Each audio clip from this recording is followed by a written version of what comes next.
So, Mr. X, thank you first and foremost for taking the time out to speak to us today. Sure. And I would say let's get right into it. Okay. Okay. I would like to know, what can you tell me about your new CREO app? What do you would like to know? I would like to know, is it true that every communication that goes through the app is actually uninterceptable or untraceable? Yes. CREO uses a new technology. It's AS512 that doesn't exist in the world. We have, like say, invented it and we apply it in CREO. That's why it cannot be intercepted. It cannot be, there's no eavesdropping. It's absolute privacy. Wow, that's impressive. So you actually created it from out of nowhere, or Yeah. you used an application or something that you elaborated or made better? Well, there is AS256, and that is the strongest encryption there is. It's military grade, and there's nothing stronger than that. And we make AS512 bits encryption, and it is not 2 times as strong, it's not 4 times as strong, but it is exponential. It's multiple times stronger than the current encryption that there is.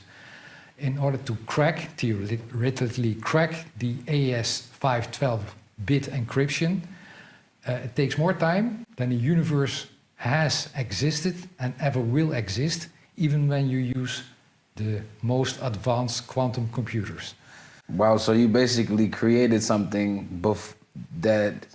you created something and prevented it from being destroyed or hacked before even the destroyer was invented, if that makes sense. Yes, yes. Before the quantum computer came, you were already so advanced that you created something that cannot be broken. Yes, the That's encryption crazy. of CREO is quantum proof, and it is also protected. It cannot be cracked, not be hacked, not be intercepted. It's absolute safe. Wow. So basically, from my understanding, CREO will be something like Telegram, Signal, or WhatsApp? Well, you could compare to that, but it's like if you compare a Bentley Continental GT to a scooter. Both get you from point A to point B, all right? That's true. But there's a difference in quality, safety, and whatever. So I personally prefer the Bentley Continental GT. Because the scooter leaves you out in the rain, yeah? Exactly. And you can get hurt really fast. Okay, so from what I understand, what actually makes it so much more advanced than Telegram? I understand you have an encryption that no one else has, but is there anything else that...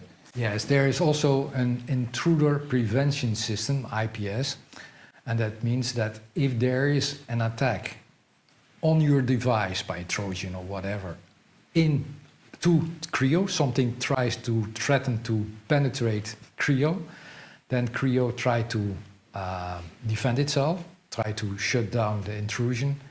But there are so many millions of ways you can do that. So if CREO is not sure if it can handle that, then CREO shuts down. Wow, just automatically, if it cannot fight any of the intruders, it just automatically turns off. Exactly. But it doesn't delete any of my information. It just shuts off. Of course not. It just shuts down. Wow. Okay, so it sounds like it's more like an elite app for elites, or like an elite app. Is that true? No, absolutely not. It's for everybody who values privacy. I think privacy is a fundamental right, and everybody has the right of privacy. And with CREO is available for everybody. Everybody who would like privacy can use it. Wow. Yeah, so because actually everyone cares about their privacy. It's like if you go to use the bathroom, you want to lock the door. Exactly. It doesn't mean that you're so scared that anyone will intrude, but you also want to just enjoy your freedom, yeah, your privacy. A lot of people said, hey, what are you hiding? Now, if you go to the toilet, you're not hiding nothing, but you have to enjoy your privacy. Because, okay. So from my understanding, is CREO already out, or is it still under development? It's still in development. That's why we have the crowdfunding. And I want to give everybody a fair chance to be a part of CREO. That's all about, because everybody can participate. Really everybody. And there is no limit, and there's no, ban list or whatever. Everybody who is interested in this can participate. So it's the chance to do so, or your choice to do not. CREO is a DAO. Power back to the people. Yeah, they get of to course. vote on everything that happens. And if you want to be a part of the DAO, you can just do so now. Yeah, you can basically join the DAO, and because it's a DAO, I don't know if anyone out there knows what a DAO is. If maybe you do, it's a decentralized autonomous organization, meaning there's no server, there's no main character that owns the company, there's no elites in the background that hold all the coins or hold all the liquidity, so no one can dump on you. Yes, and I give this project or my privacy or what I developed, I give that to the people, to the community. Okay, so this project CREO is all about privacy and it's unbreakable. Is there anything else important or special that you would like the people to know about CREO? Well, there's actually a long list of things. I call CREO the ultimate app because there's actually everything in it that users can wish for. I mean, with everything. So it's a elaborate list. You can see it on the CREO.ws website. There are a lot of things, actually everything in great detail listed and explained. Ah, okay, so the website is already up? Like I can find it at this moment? Yeah, if you type CREO.ws, you go to the website and yeah, you just browse around. Okay, so is that also where I find everything about the unbreakable encryption that you said you invented? Of course, everything is there and explained. Okay, wow. So, and also the crowdfunding, how do I go about like joining the team or being part of CREO or like, you know? It's very easy. You just go to the website, CREO.ws, click on crowdfunding, and that's it. That's it, easy as a click of a button? Yeah, that's it. Yeah. Okay, that's super cool. Well, this almost concludes all the questions I had for you, Mr. X, or should I call you Mr. Privacy? I thought you were actually here to ask me questions about Cyberbunker. Nah, I think that's kind of old news. I mean, everyone at this point knows that it seems like a setup, or I'm sure you cannot hear these questions anymore. Like, these questions must be coming out of your ears as many times as you had to go over them and explain who you are and why you did it and da-da-da-da. Like, how do you feel about it? Do you still want to speak about it? Of course, if somebody asks me a question and I answer, but I think a lot of people are interested in that. That's why I expect you to ask the same questions. But yeah, you know, I mean, I just figured I wanted to stand out a little bit because I'm sure I know it's hard to get you in an interview. It's hard to actually get this information from you firsthand. Many people made documentaries about you and your story. Many people tell the story from their perspective. No one actually heard it from your mouth. Not even in the court cases, you actually spoke a lot, you know? Mm-hmm. So we are really honored to actually have you here and speak to you about these things. We are very excited about your project. And I just didn't want to bother you with the Cyberbunker information, but if you want to elaborate, you can. Well, everybody knows already that the whole trial was actually set up in order to get a backdoor into my communication apps. I built 14 communication apps, and they are secure, very secure. They cannot get in. And they say everybody has to protect themselves. Everybody has to communicate in an encrypted way. But as soon as they cannot get in, it's not a nice project anymore, it's a threat. Yeah, then it becomes all of a sudden, as soon as they don't have the control, when I say they, probably authorities or people who are in the background running things in the world, I'm sure if it's okay for them to speak in private, yes, but if everyone can have it, it opens the door for criminals or like, you know, underground activity. And I'm sure they don't want to open the doors to that. But at the same time, it also keeps companies safe. I'm pretty sure if the president wants to speak to the head of the army about something, they shouldn't speak on WhatsApp. Certainly not. Yeah, because all the information will be leaked and things. Of course, and it does. Yeah, so also, I mean, going back to the Cyberbunker thing, I know we kind of, you know, you probably explained everything 100 times, but I just wanted to add, I don't know if our followers feel the same way I do, but I think it's easy to see that the authorities actually just try to arrest you or get you into trouble as a setup, because what guy buys a bunker, you know? So maybe there was a lot of mystery about this guy. He buys a bunker. What is he doing in the bunker? So you know, maybe that's why they looked into your case. And I think also the communications app is probably a really big target for them. Actually, it was not about the data center. It was all about the communication app. I refused to build in a backdoor. They insisted they would be flexible because they put me in jail and then they made me a proposition. I refused. My reaction was just raise my middle finger on the question to cooperate to build a backdoor. It was for people's safety, they say. So hold on 1 second. I'm sorry to interrupt you, but you say you showed them you showed the authorities your middle finger when they asked you to build a backdoor. Of course, they talked to my lawyer, of course, but I didn't cooperate because if I built a backdoor in my apps, and if I would believe that the authorities would only use that in case of terrorism or something very, very, very bad, and not to spy out on everyone, because they can also do that if there's a backdoor, then there's still the danger of hackers. Because if the authorities can go in through the backdoor, hackers can do too. And then where is the privacy then? Yeah, for sure. So an app with a backdoor or an app with a master key or all those things which the usual communication apps have, that even when they cannot crack the encryption, they can just listen in like that. So CREO has no backdoors, CREO has nothing of that, and also my previous communication apps, well, I refused. They are still safe and they're still in use today. I heard even your first app that was built a long time ago, 20 years or something, even that one hasn't been cracked to this day. I started developing underground in the year 2000. In the year 2002, I was finished. That was version 1.0. Until today, that version is also not cracked. There are many updates, of course, but still today, there's still the first version. I'm proud of that. Never be cracked. So back to the middle finger of 1 second. Yes, yes. What did when you said they spoke to you and they wanted you to build a backdoor, basically they gave you an ultimatum or like a plea deal, like, hey, if you do this, then we give you this. Or No, they said we will be flexible. And I asked my lawyer, and if I refuse, they said they take away everything you have. I know already, and I say, can they do that? Yes, they even take away your freedom. I asked him, what do you think, how many years? He estimated 6 years in prison.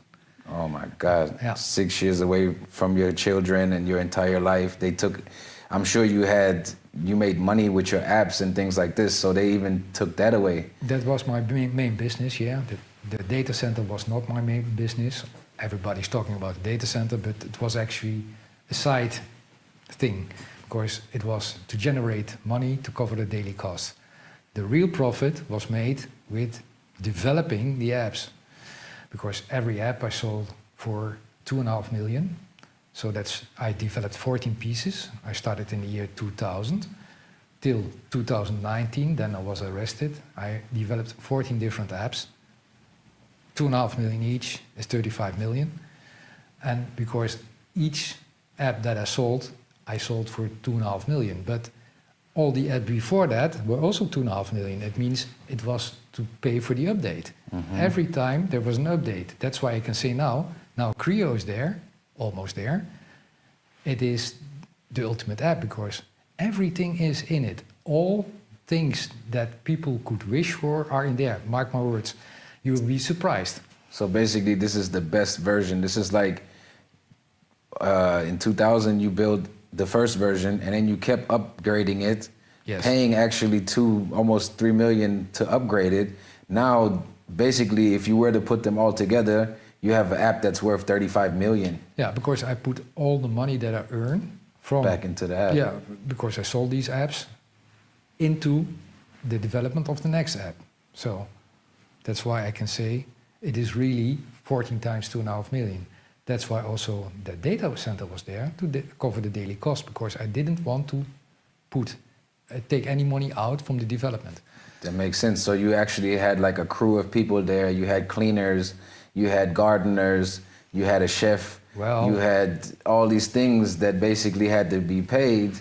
Yes. And that's why you had the data center, because you need basically income residually because you don't have time to go work because you're actually working on an app, right? So you need something to sustain your lifestyle while you're building the app. So the data center is residual income. Makes perfect sense to run it, yes? Absolutely. And the funny part is, you mentioned cleaner.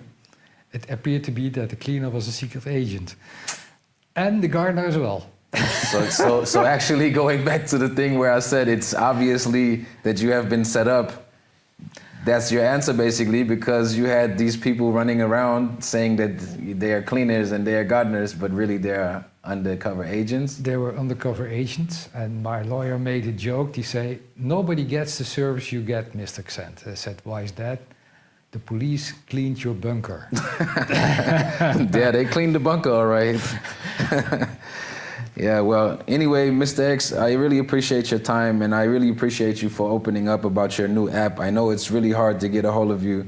Also, I want to say to me, and I'm pretty sure to many other people, you're actually a hero for not giving up the data, for not building a backdoor, for actually standing your ground, for being, for having integrity, you know, and I don't know, people in this day and age, especially for me, I'm like a crypto person. I'm in the crypto space and cyberspace, and I'm pretty sure you're like someone that they value very high, because I believe that I would rather put my focus and my energy, my money or whatever into someone who I know has integrity, that even if a gun is at his head, he would rather have them shoot than to give up the information. Yeah, I think that would jeopardize the entire thing that I always do. My passion is privacy, my passion is encryption, and if I build a backdoor in it, I destroy my own work. Before you had this app and there was a way for authorities to come and bother you. With this new version of the app, can this happen again, or is there a way that you prevented this from happening this time? Of course. First, they can ask any data they want. At CREO, there is no data, so we can give everything, there's nothing to give. So that is that's one. Second, CREO is not owned by me, it's owned by the people, the community, the DAO. They cannot arrest a whole community, they cannot put a whole community in jail. That's true. Also, it's anonymous and it's anonymous, which autonomous and it's anonymous, Both, which means yes. It works by itself through the community, but it's also anonymous, meaning no one knows who's the community. So there's no one to find. And again, it's not illegal to run an app. It's not illegal to run a data center. If I could give an example real quick, a data center is basically like if I was a realtor and I own a building and I have 10 apartments, and in 2 apartments, someone does something maliciously, like someone murders his wife or rapes a child.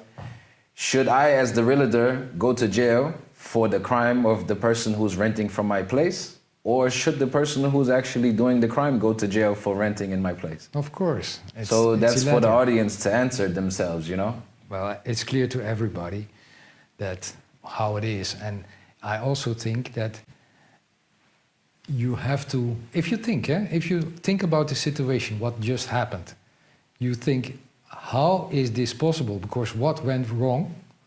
Also, the data center, Cyberbunker, was taken offline. What do you think that happened? What do you think happened after that?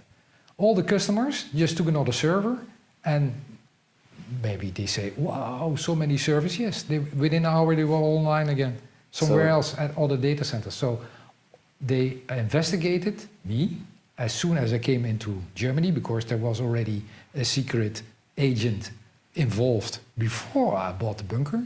They checked, they did do a lot of things from 2013 till 2019 in order to spy on me, in order to get something from me, like criminal activities, but they couldn't find one.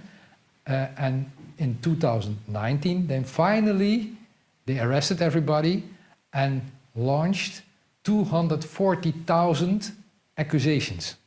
That's why your file was so huge that they had to give you a bigger cell, or actually a laptop, I didn't, which was the biggest mistake of all time. I didn't mind actually, because I got a laptop because of that. And you got your peace. You in a room, you have your laptop, you can basically do what you did at home, just a little less comfortable, yeah?